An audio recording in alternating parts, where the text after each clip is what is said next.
Hello everyone, today we will discuss about peptic ulcer disease. So let's start with it. First of all, we have definition of peptic ulcer. Peptic ulcer is a lesion in the lining of the digestive tract, typically in the stomach or duodenum, caused by the digestive action of pepsin and stomach acid. Then what are the site जहाँ पे PUD देखने को मिलता है? तो कोई भी site जहाँ एक्सपोजर होता है पेप्सिन या एचसीएल का, वहां पे पीयूडी डेवलप हो सकता है. फिर भी जो मोस्ट कॉमन साइट्स हैं वो है duodenum, stomach, lower end of oesophagus, jejunum अगर गैस्ट्रोजेजनल एनास्टोमोसिस किया गया है, मैकल डाइवर्टिकुलम अगर वहां पे एक्टोपिक गैस्ट्रिक म्यूकोजा प्रेजेंट है तो. और जो इंसिडेंस होता है वो भी सेम पैटर्न में होता है, यानी सबसे ज्यादा जो अल्सर है वो ड्यूडेनम में पाए जाते हैं, फिर उसके बाद स्टमक में, then in the lower end of oesophagus, then jejunum and finally in the Meckel diverticulum. अब ड्यूडेनम में मोस्ट कॉमन साइट कौन सी होती है? ड्यूडेनम में सबसे ज्यादा अल्सर पाए जाते हैं फर्स्ट 2.5 सेंटीमीटर या बोल लो first part of the duodenum में, और स्टमक में in the antrum along the lesser curvature. लेकिन जो एमसीक्यू बनता है उसमें कभी कभी इनकी वॉल भी पूछ ली जाती है कि स्टमक या गैस्ट्रिक अल्सर में कौन सी वॉल अफेक्ट होती है या ड्यूडेनल अल्सर में कौन सी वॉल अफेक्ट होती है. तो इसे याद करने का एक तरीका है. देखो, एस जो होता है वो पी के पास होता है और जो डी है वो ए के पास है, यानी स्टमक के जो अल्सर होंगे या गैस्ट्रिक अल्सर होंगे दे will be in the posterior wall, और जो ड्यूडेनल अल्सर होंगे दे will be in the anterior wall. Okay,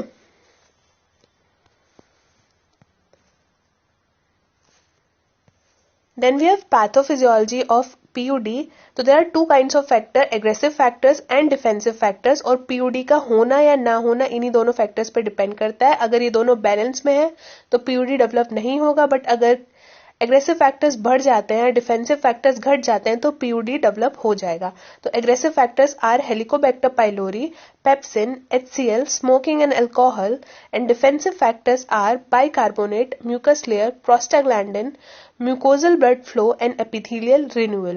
Okay, then we have etiology for duodenal ulcer. तो it can be caused due to hyperacidity, या फिर type A personality वाले बंदों में हमें देखने को मिलेगा जो ज्यादा एंजाइटी लेते हैं और हमेशा हरीवरी में रहते हैं, क्योंकि उसमें वेगल स्टिमुलेशन होती है which lead to hypersecretion of acid.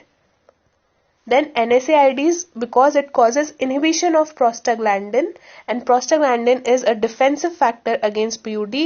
Also ये स्टिमुलेट करता है secretion of mucus and bicarbonate, जो फिर से डिफेंसिव फैक्टर्स हैं against PUD.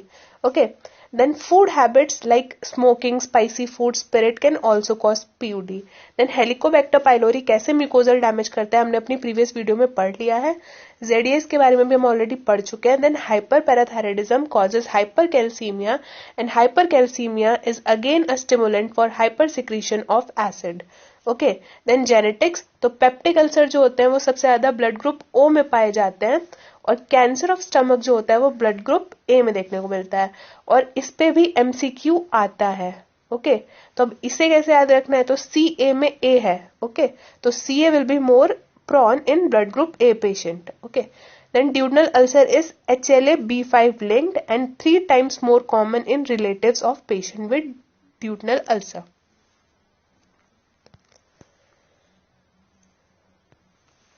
Then we have etiology for gastric ulcer. तो ड्यूडेनल अल्सर में हमें हाइपर एसिडिटी देखने को मिलती है, बट गैस्ट्रिक अल्सर में there will be no hyperacidity, और जो पीयूडी होता है वो डेवलप होता है due to defective gastric mucosal barrier, यानी इसमें डिफेंसिव फैक्टर्स जो होंगे वो कम हो जाते हैं. बाकी के ज्यादातर रिस्क फैक्टर सेम ही है, like NSAIDs, food habit and H pylori. Okay, then we have types of PUD. तो it can be divided into acute and chronic, and acute can further divided into single and multiple, और अगर multiple ulcer होते हैं they are known as erosions. Then जो chronic classification होता है उसका एक नाम दे दिया गया है यहाँ पे, दैट इज जॉनसन क्लासिफिकेशन, और जितने भी क्लासिफिकेशन जिनका नाम है उनके ऊपर एमसीक्यू बनता है. Okay, then according to Johnson classification PUD can be divided into 4 types. तो टाइप 1 जहाँ पे अल्सर लेसर कर्वेचर के पास मिलेंगे, टाइप 2 जिसमें पेप्टिक अल्सर यानी गैस्ट्रिक प्लस ड्यूडेनल अल्सर दोनों देखने को मिलते हैं, this is duodenal ulcer. Then type 3 यानी near pre pyloric area. Then type 4 juxta oesophageal junction के पास. ओके, अब इसको कैसे याद रखना है? तो टाइप 1, तो 1 इज अ वेरी छोटा नंबर, यानी 1 इज लेस. तो it will the ulcer will be present along the lesser curvature.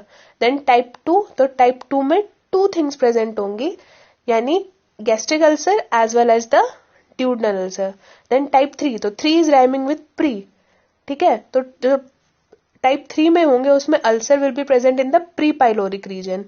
ठीक, अब नीचे वाले स्पिंक्टर के पास हमने पढ़ लिए कि प्री पाइलोरिक रीजन में टाइप 3 हो गए, तो अब कौन सा बचा है स्पिंक्टर? ऊपर वाला स्पिंक्टर बचा. तो यानी जो फोर्थ टाइप के होंगे ulcer, they will be near the gastroesophageal junction. Okay, so these were the types according to Johnson classification. Then we have stress ulcer. These are the multiple superficial erosion due to trauma, shock, sepsis, etc. और जो दो important question है जो AIPGT में frequently पूछे जाते हैं वो है Cushing ulcer and curling ulcer. तो इन दोनों में क्या डिफरेंस है? कुशिंग अल्सर जो होते हैं they will be due to intracranial injury और इंक्रीज इंट्राक्रेनियल प्रेशर, और वहीं जो कर्लिंग अल्सर है it will be seen in severe burn patient अगर बॉडी सरफेस एरिया 30% से ज्यादा इन्वॉल्व है तो. ओके, अब इसको कैसे याद रखना है? तो कर्लिंग रॉड से जिससे बाल कर्ल करे जाते हैं it can also cause burn. तो इस तरीके से आप याद रख सकते हैं कि Curling ulcer is seen in severe burn patient, और जो बचा है यानी कुशिंग अल्सर उसमें इंट्राक्रेनियल इंजरी या इंक्रीज इंट्राक्रेनियल प्रेशर आ जाएगा. Okay, then we have the difference between duodenal ulcer and gastric ulcer.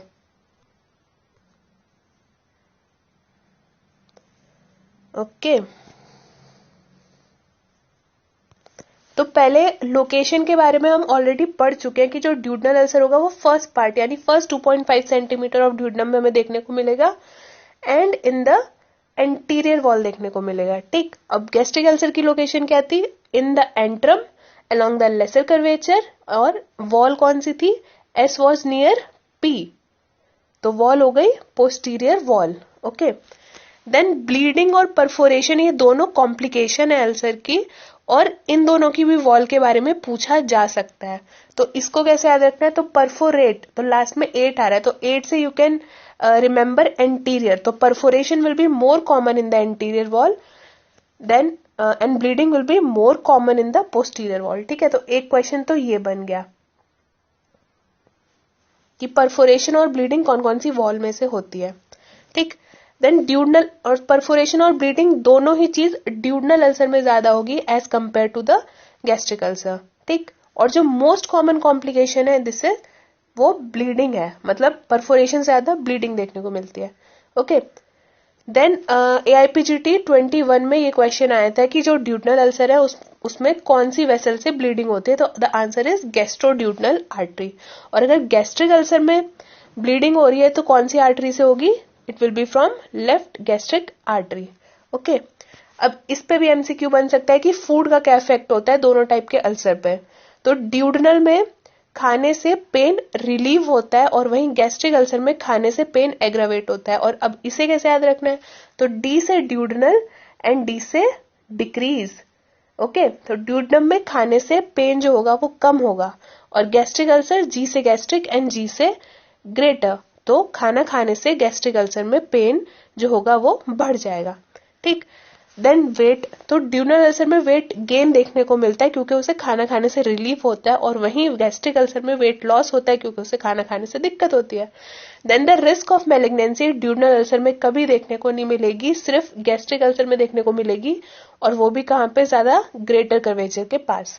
Then association हम ऑलरेडी पढ़ चुके हैं कि जो पेप्टिक अल्सर है वो ब्लड ग्रुप O में ज्यादा देखने को मिलता है, बट अगर ड्यूडनल अल्सर पूछा जाता है तब भी ब्लड ग्रुप O है, और अगर गैस्ट्रिक अल्सर पूछा जाता है या गैस्ट्रिक कार्सिनोमा पूछा जाता है तब ब्लड ग्रुप A एसोसिएशन करना है. Okay, then basal and mean acid output it increases in duodenal ulcer क्योंकि हमें वहां पे हाइपर एसिडिटी देखने को मिलती है, और वहीं गैस्ट्रिक अल्सर में नॉर्मल टू डिक्रीज क्योंकि हाइपर एसिडिटी गैस्ट्रिक अल्सर में नहीं होती है. ओके,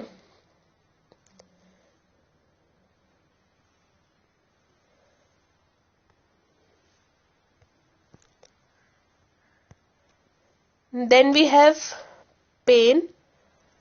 तो जो हम ऑलरेडी पढ़ चुके, जो ड्यूडनल अल्सर का पेन होता है वो खाने से रिलीफ होता है और एग्रावेटेड बाय हंगर, और खाना खाते तुरंत बंद हो जाएगा, लेकिन जो दोबारा से शुरू होगा वो 2-3 घंटे बाद आफ्टर ईटिंग शुरू हो जाएगा, या फिर at midnight. Okay, and in gastric ulcer the pain is aggravated by eating, the pain will be immediately after eating. Okay,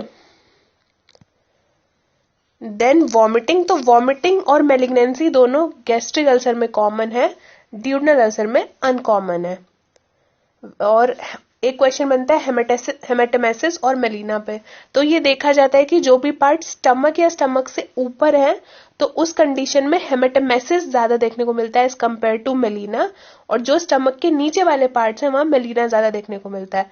तो ड्यूडनल अल्सर में हमें मेलिना ज्यादा देखने को मिलता है, यानी जो रेशियो होगा मेलिना और हेमेटोमेसिस में वो 60:40 का होगा, और वहीं गैस्ट्रिक अल्सर में हेमेटोमेसिस ज्यादा देखने को मिलेगा as compare to the melaena.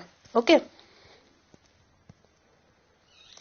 then there are some clinical sign and symptom like there will be epigastric pain, nausea, fullness, bloating, early satiety, और बाकी के जो symptoms थे वो हम टेबल में पढ़ ही चुके हैं गैस्ट्रिक अल्सर और ड्यूडनल अल्सर की.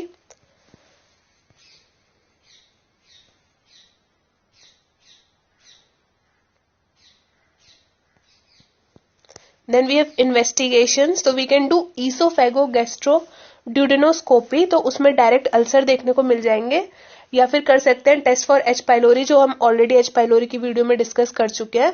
देन बेरियम मील स्टडी, तो इसमें 3 डिफॉर्मिटी हमें देखने को मिलेगी और तीनों के नाम आपको याद होने चाहिए. तो अगर ड्यूडनल अल्सर है तो there will be absent duodenal cap and trifoliate duodenum. लेकिन अगर गैस्ट्रिक अल्सर है और अल्सर वो कहाँ पे, लेसर कर्वेचर पे है, तो हमें 2 डिफॉर्मिटी देखने को मिलेगी. First one is the our-glass contracture and second is the T pot deformity.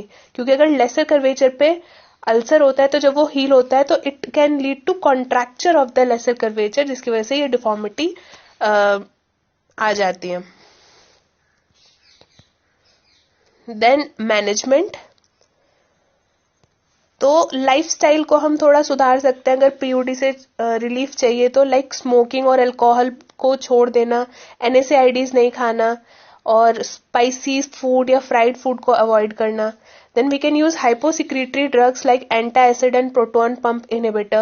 Then there are surgeries like high selective vagotomy या truncal vagotomy, क्योंकि वेगस जो नर्व होती है it causes hypersecretion of HCl. Then we can do gastrojejunostomy, जिसके कारण जो duodenum जहाँ पे अल्सर होंगे वो पार्ट सीधे सीधे HCl के कांटेक्ट से हट जाएगा. देन वी कैन डू पाइलोरोप्लास्टी, जिसमें पाइलोरस की जो विड्थ होती है वो बढ़ा दी जाती है ताकि खाना वाना पाइलोरस में ना अटके और सीधे ड्यूडनम में जाए. देन बिलरॉथ 1 एंड बिलरॉथ 2 विद गैस्ट्रेक्टोमी, तो इसमें जो लोअर स्टमक हो उसको कट कर दिया जाता है, एंड इन बिलरॉथ 1 जो कटा हुआ स्टमक है उसको जोड़ा जाता है to the duodenum, and in the Billroth 2 to the jejunum. Okay, then we have complication. तो जैसा हम ऑलरेडी पढ़ चुके हैं तो मोस्ट कॉमन कॉम्प्लिकेशन जो होती है वो ब्लीडिंग होती है. Then we have perforation and finally obstruction. और हमने वॉल के बारे में भी पढ़ लिया कि जो ब्लीडिंग होगी it will be in the posterior wall, and perforation तो इसमें 8 से आ रहा था, तो perforation will be in the anterior wall. Then duodenal kissing ulcer, तो इसमें दोनों ब्लीडिंग भी होगी और परफोरेशन भी देखने को मिलेगा, और अपनी अपनी कॉमन वॉल में देखने को मिलेगा. ओके, तो duodenal kissing ulcer there will be sealed anterior perforated ulcer and posterior bleeding ulcer. Okay, so this was it. I hope you liked the video. Please like it, share and subscribe.